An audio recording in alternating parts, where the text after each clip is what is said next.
Hello everyone, তোমরা সবাই কেমন আছো? আমি তো অনেক ভালো আছি। আজকে ছিল নীল পূজা, তাই আমরা সবাই রেডি হয়ে যাচ্ছি পূজা দিতে। তোমরা ভিডিওটা স্কিপ না করে দেখতে থাকো, আশা করি তোমাদের সকলেরই ভিডিওটা ভালো লাগবে। গাইস, এখন আমরা পূজা দেওয়ার জন্য সবাই মন্দিরে চলে যাচ্ছি। আমরা যেখানে পুজো দিতে যাচ্ছি ওইখানে গাড়িতে যাওয়া যায় না, তাই আমরা সবাই হেঁটে হেঁটে যাচ্ছিলাম। আর এখানে চারপাশের পরিবেশটা কিন্তু অনেক সুন্দর।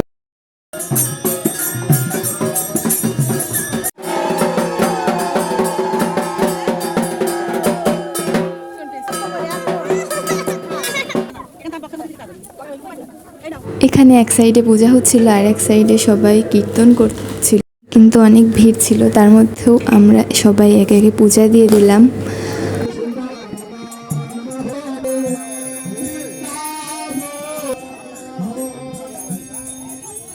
পূজা দেওয়ার পর আমরা কিছুক্ষণ বসে পূজা দেখে এবার আমরা চলে যাচ্ছি বাড়িতে। আজকের মতো এই পর্যন্তই, বাই।